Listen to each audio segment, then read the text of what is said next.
champion team that has delivered you your 10th premiership. It was only a couple of weeks ago that someone said there was a lot of top four finishes, and it's like, it doesn't feel like that. The longer we've been in the game, the harder it feels it is. How sweet it is! Collingwood win the grand final! To our boys, we'll go again next year. Great effort this year. It's going to steal us again. But I've got no doubt that drives them. You know, I look at Dane Zorko and it drives him.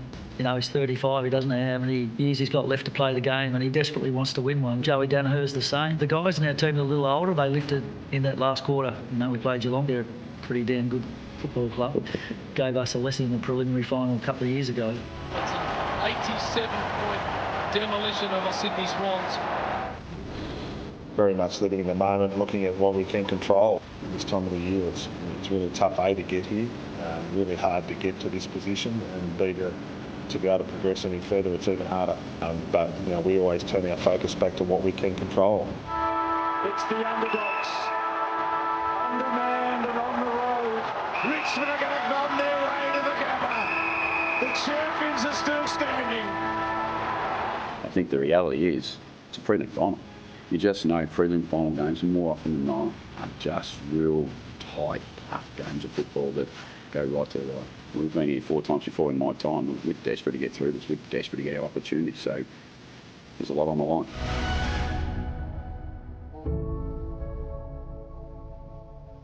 Welcome everyone to Footy Classified. What a big week it has been in football. What a big week it is going to be. Preliminary final weekend. It is the Cox Plate of football in many ways. The 2 champion teams will go through to the grand final. 2 will drop out, and their season will feel like it's come to naught, even though they've got to a preliminary final. It is all in, all chips in. It is a huge weekend of football. Matthew Lloyd, welcome, buddy. Thanks, Eddie. Yeah, spot on. Goosebumps watching that. Oh, speaking of chips in, you had a chip in your eye today. Are you okay? Sorry, if I'm winking tonight, it's not because I'm doing anything. I'm a bit like Quasimodo at the moment, the eye drop. I was walking down the road, you wouldn't believe this. I walked past a building site and a splinter went into my eye. So I've been at an optometrist all afternoon with somebody's hand in my eye trying to pull it out. So I was going to ask you, how's the other bloke look, Ed? Exactly. Well, I'm a one-eyed Collingwood supporter, so there you go. How are you, Jimmy? Yeah, I'm good. Yeah, I'm with both of you guys and Damo.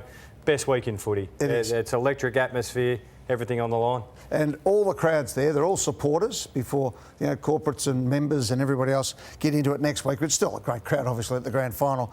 But 2 sellout crowds already. The MCG is going to be buzzing and the SCG is sold out for what is a great night. The Sydney Swans training under the lights here tonight.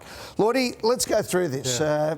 Pick one for me. Yeah, I want to... Damo supported North as a kid, and I obviously played for the Bombers, and our 2 clubs have been out of it for so long. And I'm really just admire these 4 clubs, the last 4 standing, for what they do. And this is the finals played in the last 5 years, and you look at Geelong and Brisbane, and then finals lost, grand finals. So they're hard to win, hard to get to, but I admire them. They just keep giving themselves a chance, and that's what you got to do. And I look at Brisbane, the heartbreak of year after year. Geelong have been there, lost some, won some. Port Adelaide, a lot of heartbreak, beating Kenny Hinkley for that pressure. And then John Longmire's record we're going to get to in grand finals, not great, but I admire them that they've given themselves another chance. There's a reward in itself, isn't there, in making a prelim final for those clubs you've just mentioned, Lordo, for having a crack and daring to have a crack. Absolutely, and I think that their consistency across here, winning home and away games, setting themselves up to get top 4, which gives you the best chance. And one of those teams you highlighted, Lloydie, was Port Adelaide, and you mentioned here last week, and a lot of people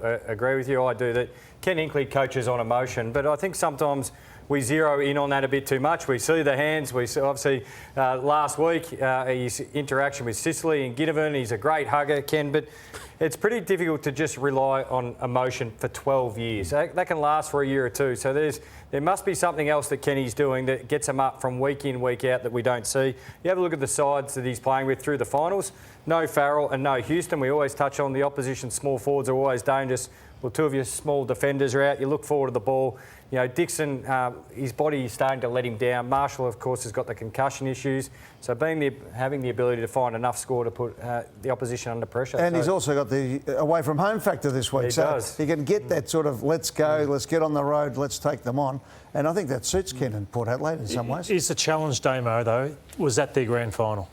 the emotion that they poured out there, until the next game. I'm with Jimmy on this. I think they're a sneaky chance to be more competitive than what I think the industry thinks. Well, their record against Sydney's unbelievable, winning the last 8, so they match up really well against them. Well, last time around, they led 71-0 in the second quarter and won 148-36. That was round 21. Now, you'd think they'll kill this mob, but they're going to go in as underdogs. Tell us about John Longmire, who has been an amazing coach, let's not kid ourselves, but everyone starts to look at the scoreboard and go, well, you've got 1 premiership and you've been beaten badly in 3. What's your thoughts? Someone described him to me recently as the Craig Bellamy of the AFL, but Craig's got more grand premierships to show for John Longmire. So I think if John was to finish his coaching career, we'd say he was a very, very good coach, but he's only got 1 premiership to show for it. And this is, the grand finals, he keeps getting them to grand finals. He does need another one, doesn't he? And I think so. I remember Chris Scott got his 2nd. And these two were just watching.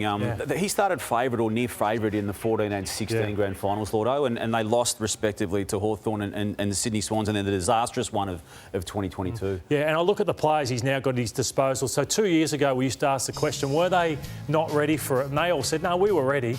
But I look at this now and the stars they've got, like Heaney, Blakey, Warner, Gordon. They've got a lot of others too, but look at that. Warner was a 39-game player on grand final day, now 83. Gordon, 43 games, 91. So if they can get past Port Adelaide, they're ready to go. And it's a big jump for Gordon from a 20-year-old precocious player to a bloke who by this stage has now got 4 or 5 pre-seasons under his belt. And you're in the prime of your life, aren't you, as a footballer, 22. Yeah, and I think that with this group of players, you've got to strike while it's there. I remember our group, we thought we had a good group, but then Michael Voss, Simon Black, Ackermanis, Brown, Lepich, so you never know who's round the corner. So they've got to strike this one. And to your point about Longmire losing those 3 grand finals, Chris Scott hadn't won another grand final until 2022 from his first year as coach in 2011. Does that, Lordo, just in your eyes, release some pressure on him and does it allow him to even continue with more vigour what he has done since he walked into the club? And that is to adopt a high-risk strategy with high reward, yes, but it is a problem if you don't get it right. Yeah, I think it's a really good point you make. Like, Chris Scott's got a premiership 2 years ago, whereas Johnny Longmire, pressure. Chris Fagan, massive pressure. Ken Hinkley, huge pressure. I just think they are playing with that much freedom, the Cats. Yeah, I think sometimes we undersell their firepower, guys, because we often look at the Cats as being the most consistent, rock-solid team and, very well organised, very well drilled. But when you start to break down their side, Jeremy Cameron, probably the most difficult matchup in the competition. You go small to keep up with him, he's too big. You go too big, he's too mobile. We always touch on the 4 small forwards. That's been the big shift in the last 2 years, this running power and speed. If you go back about 4 years ago, the knock on the Cats was they were a bit dour and a bit, slow and steady out of the back line. You throw in Danger, still an extremely explosive player in that 1 to 2 metre bubble. And then Tom Stewart, who can play midfield now. So they've got a lot more firepower than I think most people give them credit. While we talk about Sydney and Geelong particularly, more so than Port even and Brisbane, as just regularly getting there, we can see what happens when clubs like Richmond tried to do what they did and failed so badly, because it's now going to be a long period of being down the bottom of the ladder for trying to attempt to do what they did and failing. Jim, can I ask you, when you won the flag in 2009, you came in 2010, and when Collingwood fixed you up in that preliminary final, it looked like things were finishing. Bomber was at the end of his run, a few cracks in the side. So I always look at Chris Scott.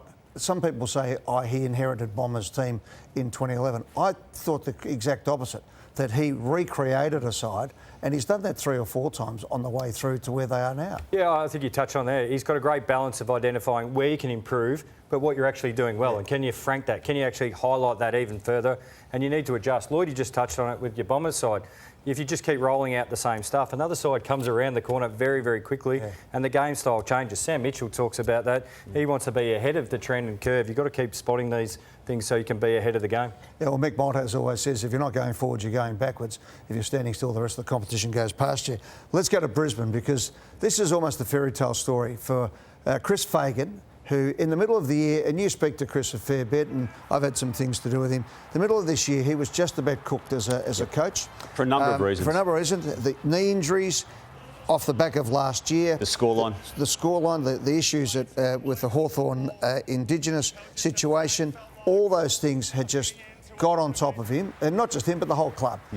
How he's dug himself out and got to this position is amazing. Yep. And particularly when you look at how he dug them out last week. Yeah. I mean, I was at a function, I was hosting an Olympic function in Brisbane last week on Saturday night, and I got up to do the auction and interview Ariane Titmus and Kaylee McEwen and all these sort of people, and it was wonderful. And I went down to the crowd in the auction, and somebody said, "Oh, Lions." I said, "No, they're getting killed." And they said, "No, they won." The whole room went berserk up there. It was unbelievable, the feeling. And even the build, I mean, the 2017 and 18 seasons, 5 wins each, and then 6 consecutive years of finals. No other club's got near making 6 final series in a row. His own record was 1 win, 5 losses from the first 6 finals, and now he's got that out to a 7-7 record on the back of what he did largely last year. But it's an amazing story. Again, if it stops now, it's an amazing story. He doesn't want it to stop, and he's not expecting it to, but what he's done for this club has been transformative as well. What I find interesting in this round too, I was with Alistair Clarkson today doing something with AFL Media, and he spoke of how much he hates the pre-finals bye for the fact that Sydney will have played once in 27 days, Geelong once in 28 days. He'd much rather be Port Adelaide and Brisbane, who have match hardened. So we'll see how the 2 teams start. If you're in the game, it advantages you. But can they be sluggish starting the game? Well, we'll see. I mean, that's why you have fitness staff, isn't it? And, you know, Swans are training tonight under lights. It's an interesting situation. I mean, when you have a look at what that bye has brought to football, record crowds the first weeks. You couldn't complain about the games. I mean, Carlton were cooked. They're about the only ones out. I mean, the finals, the finishes, the last quarters have been absolutely sensational. Oh, great for the fans. But as a player who's lived through the pre-finals bye and being a top 4 side, I hated it because I actually just preferred to keep playing. As a president, I can tell it was fantastic. You could set up everything, you get all your merchandise ready to go, you sell the tickets, it's wonderful. His belief is you work that hard to be top 2 and then what, you get penalised in once in 28 days. Yeah, well, now we've had a body of work since 2016. The reward for the top 4, it's just not as it was before. Yeah, it's not. Well, how do you say that? The straight sets exits that has been happening regularly, Ed. Regularly. There were 2 straight sets exits. Three of the top 4 got in, and the one that missed out. Yeah, but they're losing prelim finals. They lost prelim finals last year, but 2 teams lost. And 5 to 8 get a break before starting the finals. I just want to touch on, speaking of reward, Lachie Neale. I just think that he's achieved everything in the game. Reminds me of Dangerfield 2 years ago, where Dangerfield had everything in the game except a premiership. He was sore last week, didn't perform, so he needs a big prelim. But look at that record. But the one thing that's missing is what we all crave for as a player. Good on you guys. Harris Andrews, by the way, is our special guest coming up, the Brisbane captain who we heard there saying on the grand final dais last year will be back next year. Well, they're 1 game away from being back and having another crack at the AFL grand final. We are going to take a break. We're coming back. Lots of other stories to go through. Jake Stringer, Jack Darling, what's going on at Carlton, managers pushing trades, Dustin Martin, Christian Petrarca. What about the game? The timing of the games. Suddenly, 5 o'clock's not bad for a Saturday game. It's okay for the kids, Ed? So it's okay for the kids and everyone else. We'll come back and have a chat about all that and more right after this on Footy Classified.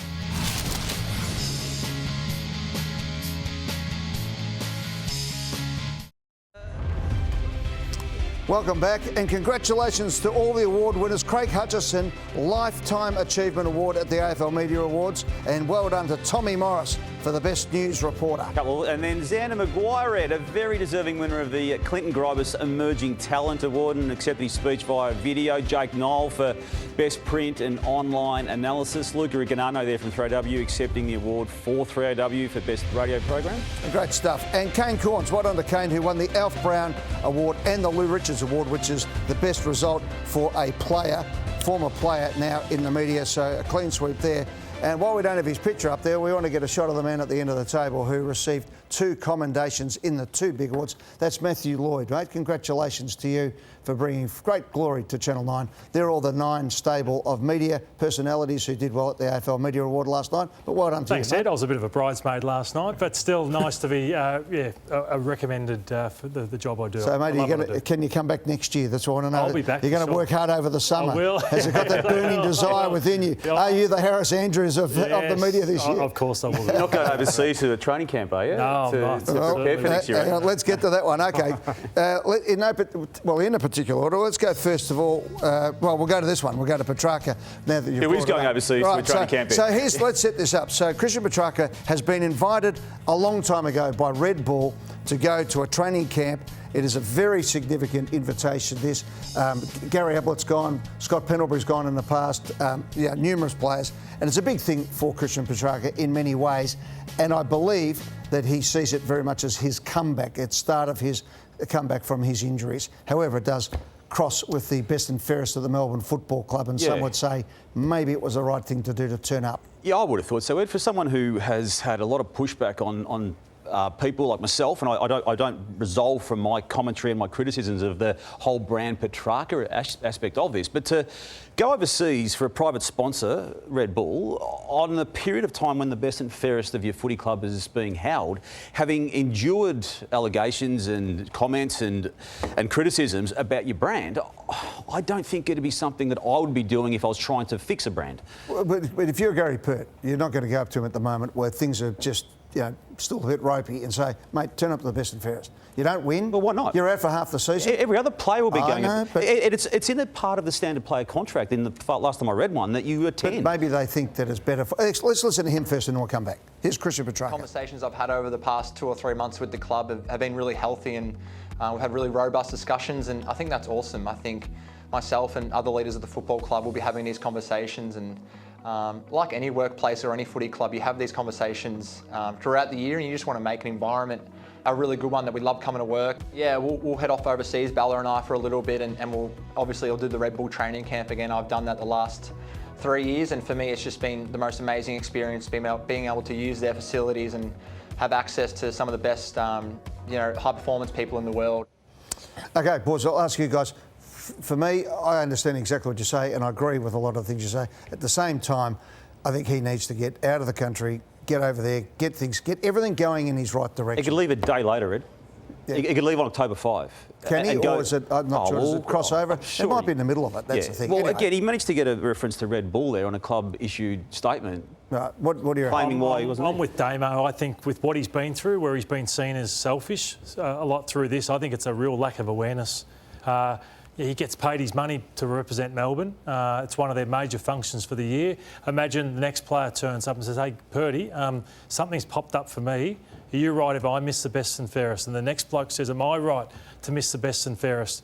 That's why you have problems within a club if there's rules for some and rules for others. Except, what about if this is going to make him a better player for next year and get all the stuff behind? I agree. Okay, well, October 5 he could have done it. Yep. Oh, well, he's a big enough deal and a big enough brand. He said he's done it 3 times. I'm a bit with the guys next to me. You try and make both work. You try and go to Melbourne's best and fairest. You get up and you say similar things like, I'm super committed. I'm super committed to the club. I want to do my best for the next 12 months. I'm heading off tomorrow. I'm going to the Red Bull camp. It's been great for me becoming the star of the competition. You've run a footy club and you've dealt with some behavioural issues over the journey. What would you be saying to the equivalent of Christian Petrarca? Oh, I think you're being really hard on. I'd say if you don't turn up, I'll sack you. I'd be, look, in that situation, it's in the diary. Yeah. You're there. After all he's been through and all the defensiveness around the brand. But I can also see at the same time what they're doing. But, yeah, I mean, that's you have these things gazetted nice and early. I mean, for us at Collingwood, no. The Friday after the grand final is the E.W. Kaplan Trophy. Be there or don't turn up. What if he didn't get injured on King's birthday and played and was potentially going to win another best and fairest? Yeah. Would he have gone on October 4 or stayed till October 5? It's a good point. But, okay. Jake Stringer. Okay, now, this is a report that has come out today that the AFL Integrity has warned Essendon over Nick Hine, Jake Stringer's associates and others. Now, we've been working on this story for a couple of weeks, and well done to the Herald Sun. I'm not sure who the reporter was there who got it up, but that we're following this story closely, and it has been sort of tempering some of the comments we've been making about whether Jake Stringer might even go to Collingwood. It's been the talk behind the scenes in football for the last fortnight amongst clubs that there have been people getting into the Essendon rooms that the AFL Integrity Department have said they shouldn't be there. What do you think, guys? It's a tough one because a lot of these guys, they're knockabouts, they grow up, they have mates, all the rest of it. I mean, I grew up in Broadmeadows. I knew everyone who was in and out. We used to go to the boxing to see who was out and who was in. If you're in racing, football and boxing in this town, you know everybody. And it gets hard sometimes, though, doesn't it? Yeah, well, the interesting part for me is he's in a tricky position. Part of me feels that the Bombers are wondering whether they'd be a better place without him. Yeah. So he wants... Is this this is why getting 1 year off at Essendon, not 2? Yeah, 1 year and say, if you can find 2, good luck to you. we'll take you at what we think's fair, but good luck to you. So Jake probably thinks I've played my last game, but this certainly isn't going to help him in regards to other clubs. Could he walk back into the Bombers, Lordo, under these circumstances? Well, he's got a contract, so the Bombers would have no choice to take him back. But it's not the situation he would want. Yeah, the shade around it, it's why clubs, even before this story was broken this afternoon in the Herald Sun, Ed, that they were reticent. I mean, we know that were people at Collingwood arguing for him heavily, and there were equally people at Collingwood saying, we are not touching him. Yeah. I'd imagine today has probably pushed it over the edge. We've also reported, Lordo, that the Sydney Swans will have an interest in him once their season finishes, but you just don't know what effect this type of reporting has. Yeah, and the AFL's all over it, and this is why I've been talking about they've got to get tougher on the drug rules. It's not about, yes, we can look after the player and all that type of thing. We're all in on that, maybe on the first strike. But as I've said, the underworld is bigger in this town. It's a completely changed game. The old days, some of the big name crooks would ring a club and say, you want to pull somebody's nose in, they're misbehaving. They'd actually look after them at these places. It's changing, and that and the betting and all these other things are all there. There's a lot of things that just bubble on under the surface, and of course we can put up with it until then it goes and it tips, and then it's a big story. Zach Merritt, let's go to Zach Merritt. It's an interesting one because Zach Merritt went in to Essendon and said, hey, give them the 2 years. Do you reckon that Brad Scott says, hey, Zach, you're a captain, we listen to what you've got to say, but don't go public with it and let us worry about those things? Yeah. Well, I think that's how it has unfolded, Ed, and I think it's only valid that Essendon does that. And before we go any deeper into the Zach Merritt story, let's take a look where it actually started from a public sense, because Tom Morris reported this, and while there were some disputes around how this was received, this story was accurately presented. St Kilda is chasing their captain, Zach Merritt, who's got 3 years remaining on a contract. It's a bold ploy, it's brash, it's aggressive. That's what the Saints do. There's no formal contract offer yet, Jimmy, but there is an acknowledgement that's been made from the Saints to the Merritt camp that they would be prepared to offer a Godfather deal. I'm talking more than $1 million a year. He's not on $1 million a year at the moment, and a long-term arrangement.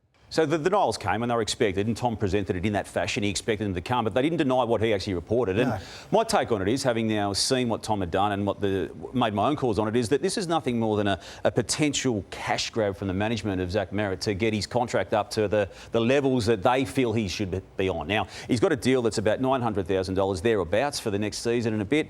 It doesn't have the increases in the TPP that some contracts do have. They want that. I understand why they would want that, and that's why they was hoping for something to budge, and something may budge from an Essendon perspective. Jimmy, what about as a footy director where, say, if a player is, I've heard reports he might be around the 800 mark, but if he's playing as $1 million player and you go, you know what, the way he's performing, he is worthy of. How often do they go, yeah, we will give you a little bit more, or is it just that you redo the whole contract? Because I think he does deserve to be on more. Whether done it the right way, that's another situation. Jack Darling's asked for a trade. Sorry, go on. No, you can restructure them any way you want, Lloydie, and I agree with you. Sometimes they come back, and it could be in your best benefit. You add an extra year or two on, and that's where they get that extra 100 or 200 by sort of. It looks like you're extending their career, but you're smoothing it out really well. Guys, Jack Darling has asked for a trade to North Melbourne. We knew this was coming. Can I ask, what is Jack Darling going to bring to North Melbourne that he doesn't bring to the West Coast Eagles, who seem to be in exactly the same situation? Well, what I'll say is Nick Larkey has been crying out for someone, so that's the only answer I'll give, Ed. That Nick Larkey that makes support. And what do you think, Dane? Well, I hear you, Lotto, but Jack Darling's going to be 33 next year, and he's got 298 matches behind him now. I don't think he's anywhere near the peak of the Jack Darling powers, and I know North doesn't expect him to be, but I reckon there's other options than a 33-year-old next season to be brought in. Could they have thought they've tried and there was no one else that, or they're just getting him and they might still try and get another? So could that just be that you take him because he's there? Or you're just saying 33 years ago? I can understand. Again, I can fully understand. 33, why bother? Yeah, and I'm not sure. I mean, 33 in a bad team. He didn't play well this year, but roughly a goal a game. I can't see that ratio improving next year. OK, quickly, we're on the buzzer here. Dustin Martin. Should he go? Or more to the point, should Gold Coast do the deal? I'd say no to Gold. I don't begrudge him, but I wouldn't do the deal if I was the Saints. Jimmy? I'd do the deal at the right price. Okay. They need to shift the needle. We've been waiting for them to play finals. He might just shift the needle and it might be worth. You work in the money space. What is the right number? 4. Yeah. And quickly, it won't be more than that. Carlton, a cleaning house, are they? Getting rid of all the guys who've had injuries over the years that started fresh. Is that sort of where we're looking at, Lordy? Yeah, it looks like it's there. Anyone who's got injury issues and has been questionable, they are out the door. And what happens if Jack Martin goes to Geelong and he turns into a superstar? That'd just about break their heart, wouldn't it? Yeah, he's got to live with it. A bit like Joey Danner at the Lions. It is. All right, we're going to take a break. We've got plenty more to go. In fact, my favourite segment is coming up, and that is, of course, the Medallion Club. Let's work out who's going to get to the grand final and why next on Footy Classified.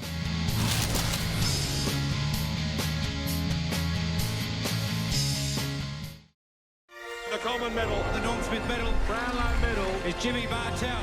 Matthew Lloyd. Friday night, Sydney v Port Adelaide at the SCG for a place in the AFL Grand Final. It doesn't get better than that. And thought Port Adelaide last week, they prepared well by Kenny Hinkley. They executed beautifully. Their pressure on Hawthorn was unbelievable, off the charts. We want to show what they did to Hawthorn. It wasn't just about pressure, but it was about stopping them, Jimmy, from getting at the footy to the open side of the ground. Yeah, so they're really quick, and love this look behind the footy. That is up the back of your direct opponent, but they closed it down really quickly. It's called getting the opposition to go really skinny and rolling up, and lots of communication. You'll see throughout this, players are communicating. As this play on, this is normally Hawthorn throughout the year. Overlap, probably Scrimshaw, it's cut out. The next player comes up and we see this great tackle from Butters. So cutting out the release, cutting out the overlap. Here is how Sydney will go against Port Adelaide if you let them just play football. Look at this coming through the middle. None of this aimlessly running. You've got to actually come take out your direct opponent. The Lizard King here, just keep an eye on him. Look at that work rate. This will be him against Port Adelaide, Lloydie, and good things happen. You can't allow just lazy work coming up on the mark. You've got to cut out the release. So what we're saying Port Adelaide did to Hawthorn, they must do it and do it even better against the Sydney Swans, because if you lapse for a split second, you're in serious trouble against the Sydney Swans. Let's look at the midfield matchups. Both teams are that strong. I'm not sure how many teams can go as deep as that, but when you look down to even the Swans, potentially Adams being your 8th or 9th best midfielder and Travis Boak, it's pretty exciting. But I want to ask you, who do you send to Zach Butters? Is it James Jordan? Yeah, I think James Jordan will get first crack, because you let the others go about their business. Rowbottom might take him at stoppages, but the rest will be trying to charge forward. And he's so dynamic. He can, charge through the centre. We see these highlights against the D's, but this is Zach Butters in full flight. But Lloydie, the opposition knows how to go after Zach Butters. They get under his skin. They can get after him because they want to avoid this sort of stuff, time and space. They want to distract him from what he does really well. So we're talking about getting under his skin. So Zach Butters, I think he's their best player, but you can also upset him. So I think that's the task of James Jordan, as quick as possible at the SCG, to try and frustrate Zach Butters in this game.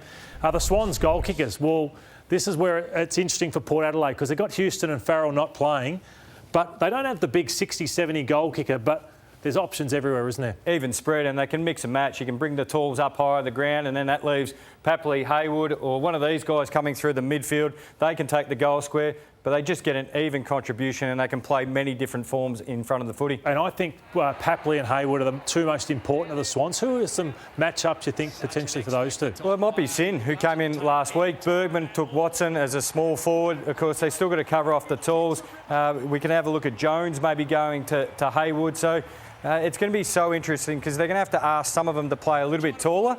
Or do you need the speed of someone like Bergman, who's pretty good laterally, to take Papley? Because we know Papley, if he kicks a goal, everyone in the SCG is getting up and about.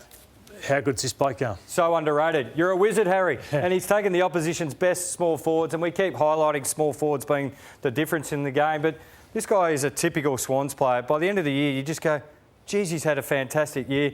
Look at all the names. He's got to hold them all. He goes about his business. He contributes when the ball goes forward as well. Been an absolute gun for him, Harry Cunningham. 1 goal against him in the last 7 weeks, and we think Willie Rioli is the player that he goes to, because he's just been so good for Port in recent weeks. Everything he touched last week turned to goal. Look at this ball use. If you're a forward, you'd be absolutely licking your lips. He hits the scoreboard, doesn't waste a possession.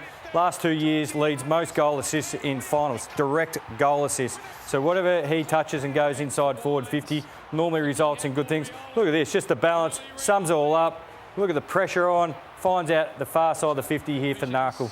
Do you give him any chance, Jim, Port? I do give him a chance, because if they bring the heat like they did in the first quarter, but I just think the Swans have a touch more class on their home deck. Yeah, the Swans for me as well. Saturday twilight is Geelong v the Brisbane Lions, and Brisbane had a great win, a fantastic win, a comeback from behind against the Giants, but a concern for them is their stoppage numbers. So they conceded 56 points from stoppage when AFL average is 31 points. And here's a couple where the Giants high forwards, Jimmy, which Geelong have a lot lot of, got a hold of them. Yeah, so we'll see Brent Daniels here. He's normally a small forward. He comes up at the stoppage, and this is a bit of a theme for the Giants, especially in the first half. You keep your midfielders going to work, but you can actually get some really good looks. You don't stay at the stoppage. Here's little Shorty Daniels, who's followed through for the footy, but they constantly sent up a high forward, which allows the opposition, the Giants, to go to work on the opposition's best. So Bedford's doing his tagging role.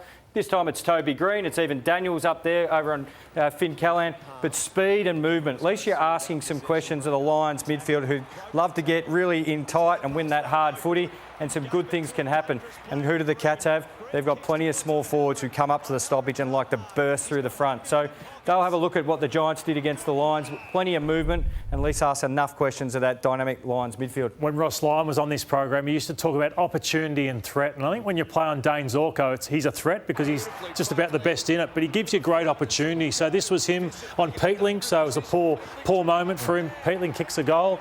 The next stoppage. So Dane is going to give you a chance. So Dane's back here. Here's Peatling. So he's going to give you a great opportunity to score. So that's your opportunity, but your threat is just how good this guy is to bounce back, kick a couple of goals and influence the game. Yeah, and that's the thing I loved. He didn't just accept his position. So if he knew Peatling was going to come with him, let's take Peatling to some positions he doesn't like. So he actually moved up, higher up the ground. So whenever he got possession, he made the Giants pay some vital goals in that massive comeback. Jeremy Cameron. So we're at selection tonight and we say, who can Brisbane play on him? And we've got Harris Andrews coming up. Talk through what you think, Jimmy. We'll start with Harris Andrews. Can he do the job? Well, he can, but we might spare him tonight because we want to free up Harris Andrews, and that's what he plays. That's the role. He's the intercepting defender.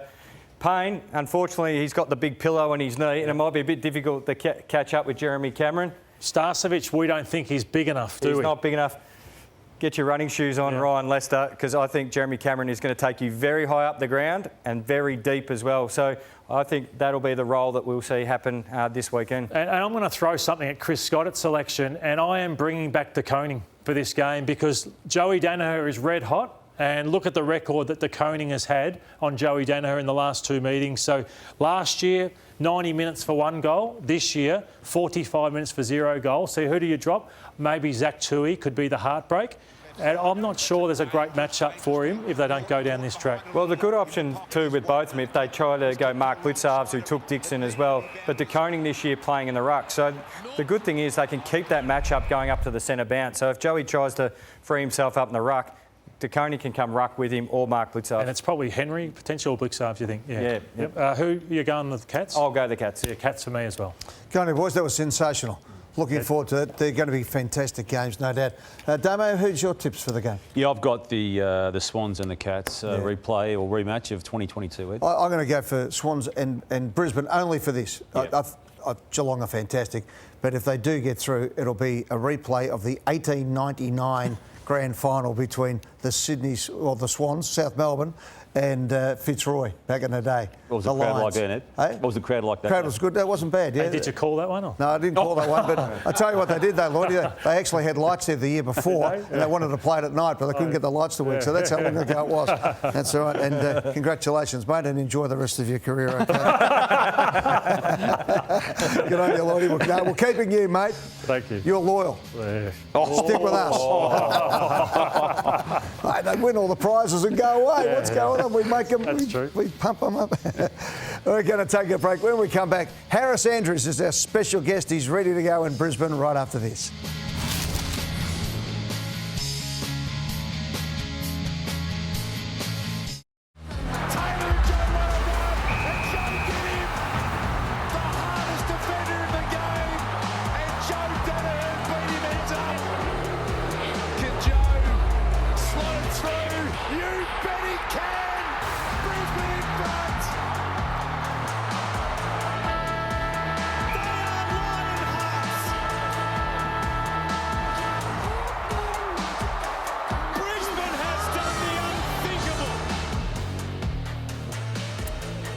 It was just one of the great comebacks, 44 points down midway through the third quarter, and then suddenly they win the game, and Joey Danaher kicks one from the car park.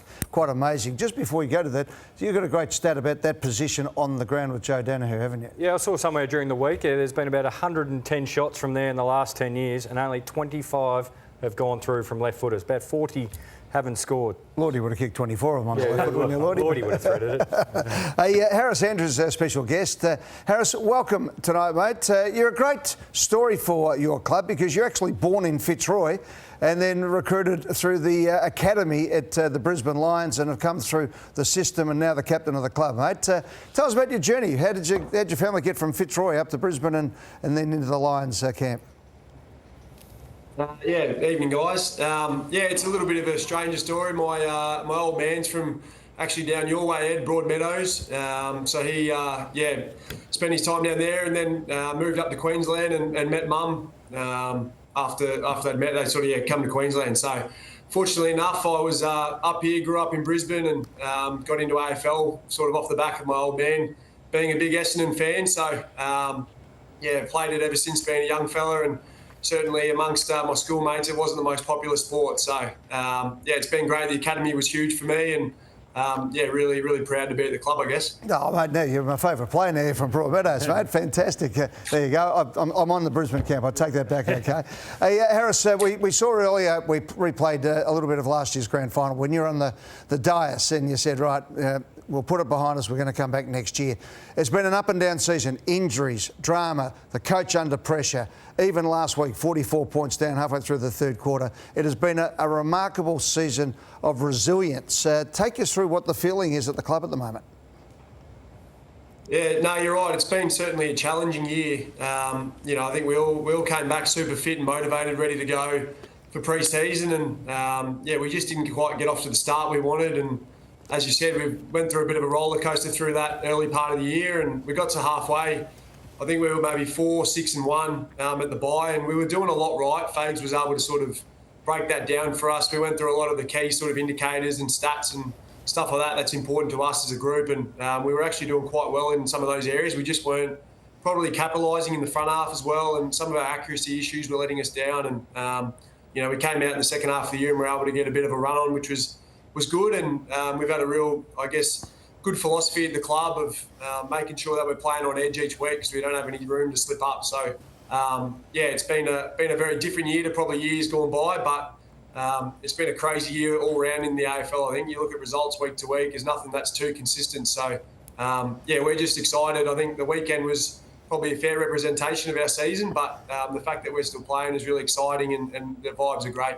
So, Harris, as a leader and co-captain of the Lions, what's the message you're giving to the group with that motivation to keep knocking on the door? Is it you started to mention some messages, but how do you keep focusing the group? Because, of course, you've been all together for quite some time. So how do you just keep finding that next little bit to give?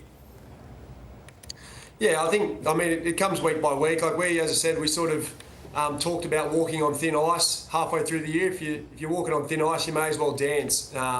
So not being cautious, not sort of worrying about result too much, just focusing on where you can control, and that comes back to our process. And we've had an influx of newer guys this year, guys like Link McCarthy and Darcy Gardner, Kitty Coleman, unfortunately, are out for the year. So there's been a lot of younger guys come in and sort of make their mark on the AFL, and that's been really rewarding, I guess, as a more senior player, seeing those guys come in and play their role week to week. And the weekend was a really exciting occasion for us, obviously, to come back and get that win. We haven't really been able to do anything like that this year, so I know the boys are up and about. Damo, I love that. If you're walking on thin ice, you may as well dance. That's a broadie one I've ever heard. I saw you write it down too. Hey, Harris, Ed mentioned the toil of your coach, Chris Fagan, a few moments ago. And without giving up the confidentiality of your conversations personally and privately with him, can you just give us a broad brush take on what you've observed with him? The man that he is when he walked into your football club when it was basically broken, and there's 2017 and 18 seasons where you had 5 wins only in each of those years, and then the now 6 consecutive years of finals and a grand final last year, the chance for another one this year. Just your relationship with him and what he's been through, particularly the past 2 seasons.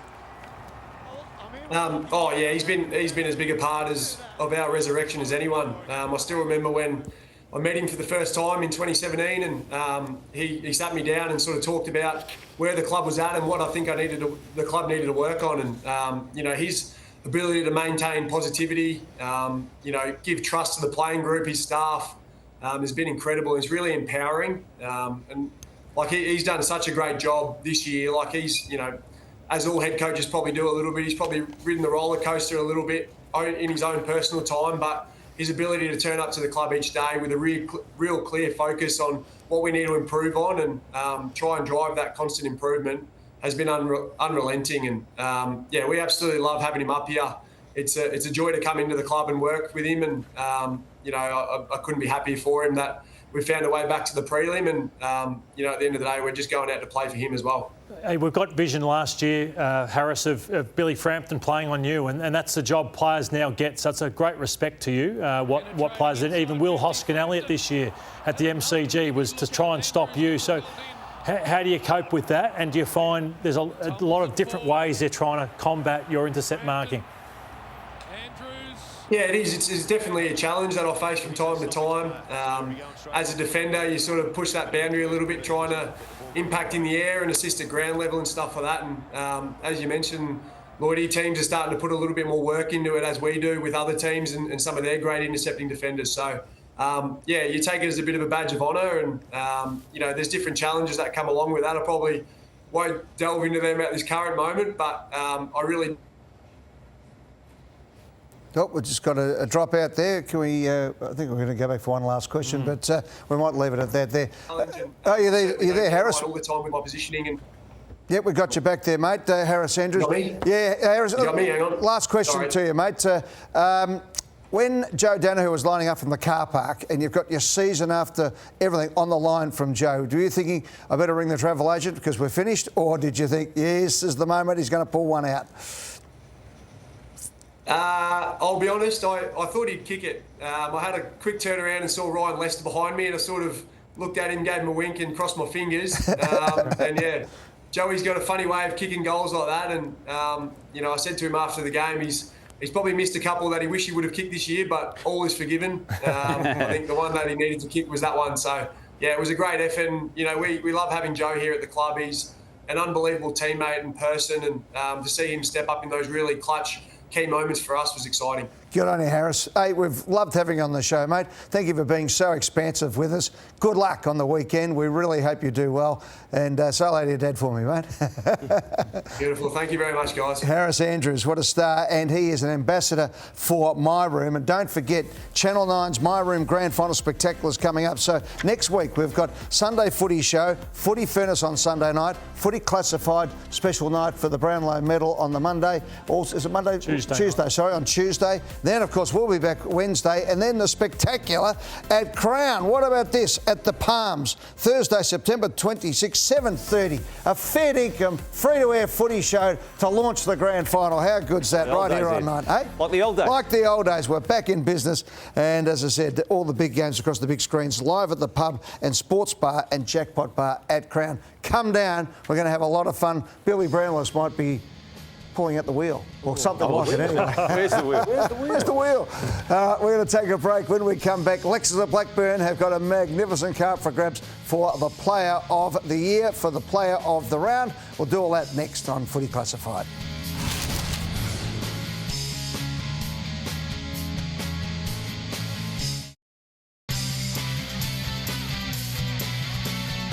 Welcome back to Footy Classified, and have a look at this. The Lexus of Blackburn, Andrew Moore and the team, the winning performance of the year.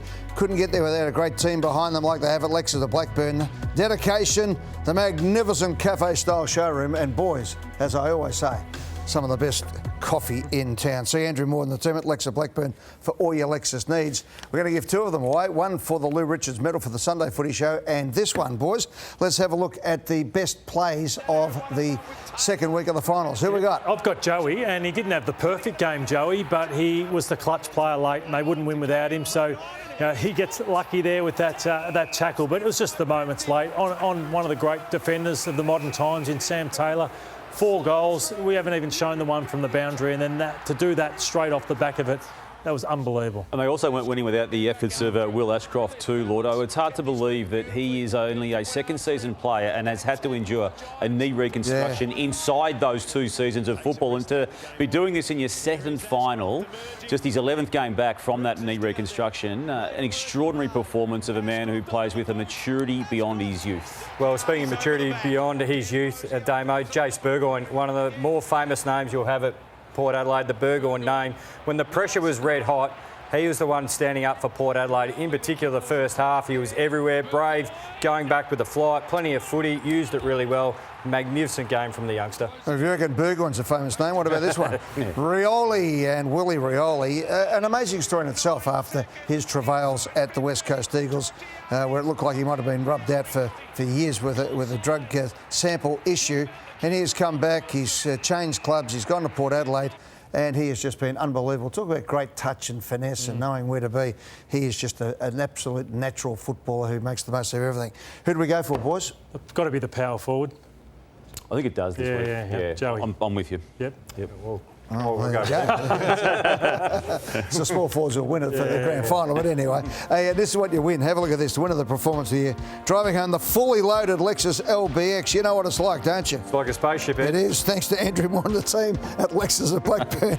Just like you win a dynamic impact when you arrive in this Lexus LBX compact hybrid sporty package. No compromise. Test drive the new LBX at Lexus at Blackburn. Come in very funky colours as well, so just beautiful for burning around the streets of Melbourne in the mighty Lexus. Of course, driving responsibly within the speed limit, of course. Can't get above 40k an hour anywhere in Melbourne at the moment. Well, it doesn't matter. You're there. You don't know. You know when you drive a Lexus like that from Lexus to Blackburn, you want to go slow. You want to just enjoy it. Well, you go slow at got the roadblocks. Leveson sound system. Roadworks. Got everything going. The heaters, the coolers, you name it. Everything. Protests. Potholes. That's it. All right. We'll take a break and come back and wrap up a big footy classified after this.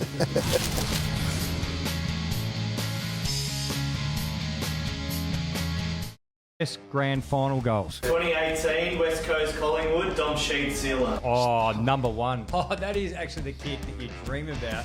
When you're in the backyard, mum's washing, and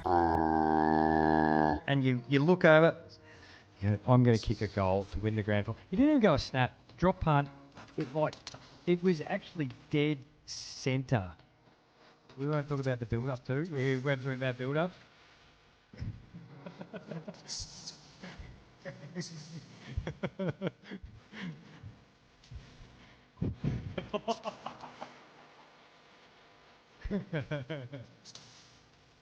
Number one.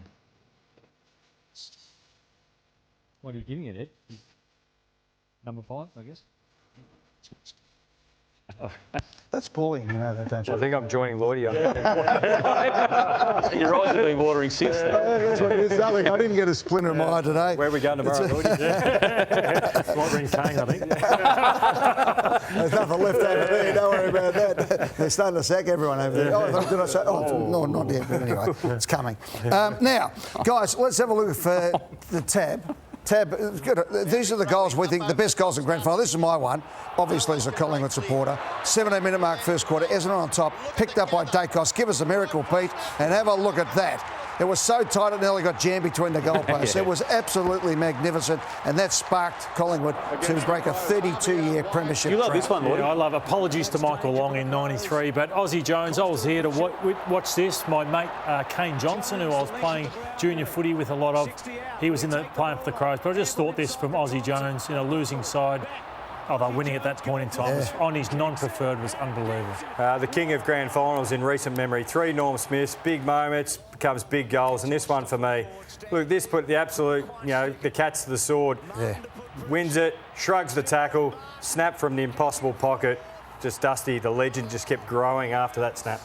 It's extraordinary, wasn't it? It was unbelievable. Look at this. Dangerfield of all people too, just magnificent finish for the legend. Well, Gary Ablett kicked 9 in the losing grand final of '89, and I still don't reckon I've seen a better goal in a bigger moment and a better wave than what he just did there. So there's my nomination for best goal in a grand final. Yeah, they're reasonable, aren't they, all of those? I don't think there's any complaints. You could pick any one of them, no doubt about it.